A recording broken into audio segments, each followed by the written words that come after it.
ഇന്നലെ സൗദിയുടെ ആകാശത്തും ചില്ലറ പ്രശ്നങ്ങൾ ഉണ്ടായി, പക്ഷേ അതൊക്കെ തകർക്കാൻ കഴിഞ്ഞു എന്നാണ് പ്രതിരോധ സേന അവകാശപ്പെടുന്നത്. ജലീൽ കണ്ണമംഗലം ജിദ്ദയിൽ നിന്നും തത്സമയം ചേരുന്നു. പറയൂ ജലീൽ. SKN സൗദിയുടെ മധ്യമേഖലയിലും കിഴക്ക് പ്രവിശ്യയിലും കഴിഞ്ഞ രാത്രിയിലും നിരവധി തവണ ആക്രമണ ശ്രമങ്ങൾ ഉണ്ടായി.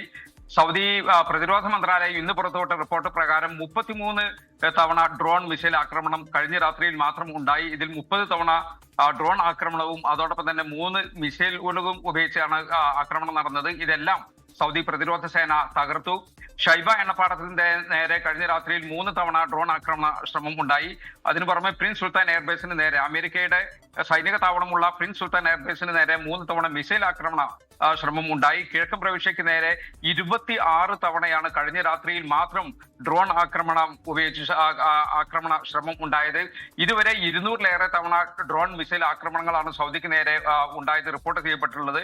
അതിൽ കൂടുതൽ ആക്രമണങ്ങൾ നടന്നത് പ്രിൻസ് സുൽത്താൻ എയർബേസിന് നേരെയും ഷൈബ എണ്ണപ്പാടത്തിന് നേരെയും റിയാദിന് നേരെയും അതോടൊപ്പം തന്നെ കിഴക്കൻ പ്രവിശ്യയ്ക്ക് നേരെയുമാണ്. ഈ സമയത്ത് സൗദിയെ സംബന്ധിച്ചിടത്തോളം നയതന്ത്ര നീക്കങ്ങൾ വളരെ സജീവമാണ്. സൗദി വിദേശകാര്യമന്ത്രി പ്രിൻസ് ഫൈസൽ ബിൻ ഫർഹാൻ കഴിഞ്ഞ ദിവസം US വിദേശകാര്യമന്ത്രി മാർക്കോ റുബിയോയുമായും അതോടൊപ്പം തന്നെ ജർമ്മൻ വിദേശകാര്യമന്ത്രിയുമായും ചർച്ച നടത്തിയിരുന്നു.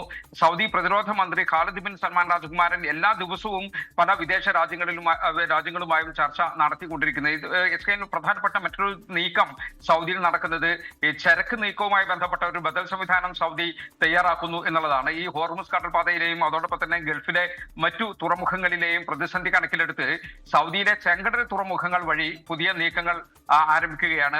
പ്രധാനമായും ജിദ്ദ തുറമുഖം വഴിയും യാംബു തുറമുഖം വഴിയും പുതിയ നീക്കങ്ങൾ നടത്തുകയാണ്. അതിലൊന്ന് സൗദിയുടെ കിഴക്കൻ ഭാഗത്തുള്ള കിഴക്കൻ തീരത്തെ തുറമുഖങ്ങളിലുള്ള ചരക്കുകളൊക്കെ ചെങ്കടൽ തീരത്തേക്ക് കൊണ്ടുവന്ന് ഇവിടെ നിന്ന് ചരക്കുകൾ കയറ്റി അയക്കാനാണ് ഒന്ന് ശ്രമം നടക്കുന്നത്. രണ്ടാമതായി ഗൾഫ് രാജ്യങ്ങളിലേക്ക് വരുന്ന കണ്ടെയ്നറുകൾ, മറ്റു ഗൾഫ് രാജ്യങ്ങളിലേക്ക് വരുന്ന കണ്ടെയ്നറുകൾ ജിദ്ദ തുറമുഖം വഴി കൊണ്ടുവരാനുള്ള ഒരു ശ്രമം നടക്കുന്നു. മൂന്നാമതായി ഗൾഫിൽ നിന്ന് മറ്റു രാജ്യങ്ങളിലേക്ക് കയറ്റി അയക്കുന്ന ചരക്കുകളും ജിദ്ദ ഉൾപ്പെടെയുള്ള തുറമുഖങ്ങൾ വഴി കയറ്റി അയക്കാനുള്ള ഒരു ശ്രമവും നടക്കുന്നുണ്ട്. ചെങ്കടൽ തുറമുഖങ്ങൾക്ക് മാത്രം പ്രതിവർഷം 1.7 കോടിയിലധികം കണ്ടെയ്നറുകൾ കൈകാര്യം ചെയ്യാനുള്ള ശേഷിയുണ്ട് എന്നത് ഏറെ ആശ്വാസം നൽകുന്ന ഒരു കാര്യമാണ്.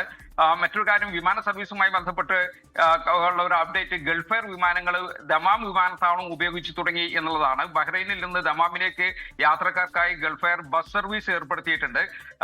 ഇതിനു പുറമെ കുവൈത്ത് എയർവേസും സൗദിയിലെ ചില വിമാനത്താവളങ്ങൾ അവരുടെ സർവീസിനായി ഉപയോഗിക്കുന്നുണ്ട്. ഇത്തവണത്തെ ഉംറ തീർത്ഥാടനത്തിനായി സൗദി അറേബ്യയിലെത്തിയ ഇറാനിൽ നിന്നുള്ള തീർത്ഥാടകരുടെ അവസാന സംഘവും മടങ്ങിയതായി സൗദിയിലെ ഇറാൻ അംബാസഡർ കഴിഞ്ഞ ദിവസം അറിയിച്ചിട്ടുണ്ട്. സൗദി ഇറാഖ് അതിർത്തിയായ അറാർ അതിർത്തി വഴിയാണ് അവസാന സംഘം യാത്രയായത്. പ്രധാനപ്പെട്ട മറ്റൊരു കാര്യം പങ്കുവെക്കാനുള്ളത്, വ്യാജ വാർത്തകൾ പങ്കുവെക്കുന്നത് സൗദിയിൽ, ഈ യുദ്ധവുമായി ബന്ധപ്പെട്ട വ്യാജ വാർത്തകൾ പ്രചരിപ്പിക്കുന്നത് സൗദിയിൽ വലിയ കുറ്റകരമാണ്.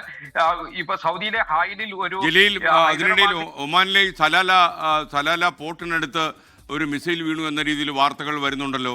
പ്രത്യേകിച്ച് വിദേശ മാധ്യമങ്ങളൊക്കെ തന്നെ ഈ വാർത്ത സ്ഥിരീകരിക്കുന്നു. എന്തൊക്കെയാണ് അതിന്റെ വിവരം? SKN ഒമാനുമായി ബന്ധപ്പെട്ട വിഷയങ്ങൾ സൗദിയിൽ നിന്ന് നമുക്ക് ലഭിച്ചിട്ടില്ല. ഈ വിഷയം സൗദിയെ സംബന്ധിച്ചിടത്തോളം നിരന്തരം ഈ 33 തവണ ആക്രമണം ഉണ്ടായി എന്നത് മാത്രമാണ് സൗദി പ്രസ് ഏജൻസി പുറത്തുവിട്ടിരിക്കുന്നത്. SKN പ്രധാനപ്പെട്ട ഒരു വാർത്ത, ഒരു കാര്യം പങ്കുവെക്കാനുള്ളത്, ഈ വ്യാജ വാർത്ത പങ്കുവെക്കുന്നതുമായി ബന്ധപ്പെട്ടാണ്. ഒരു ഹായിലുള്ള ഒരു ഹൈദരാബാദി സ്വദേശിയായ ഡോക്ടർ കഴിഞ്ഞ ദിവസം ഈ വാട്സപ്പ് സ്റ്റാറ്റസായി ഈ യുദ്ധവുമായി ബന്ധപ്പെട്ട ആവശ്യമില്ലാത്ത ചില സ്റ്റാറ്റസ് വെച്ചത് കാരണം അദ്ദേഹത്തെ പോലീസ് പിടിക്കുകയും അറസ്റ്റ് ചെയ്യുകയും ചെയ്തു. അദ്ദേഹം ഇപ്പോഴും ജയിലിലാണ് എന്നുള്ള റിപ്പോർട്ടുണ്ട്. അതുകൊണ്ട് പ്രവാസികൾ പ്രത്യേകം ഇക്കാര്യത്തിൽ ശ്രദ്ധിക്കണമെന്നാണ് ഈ സമയത്ത് സാന്ദർഭികമായിട്ട് ഉണർത്താനുള്ളത്.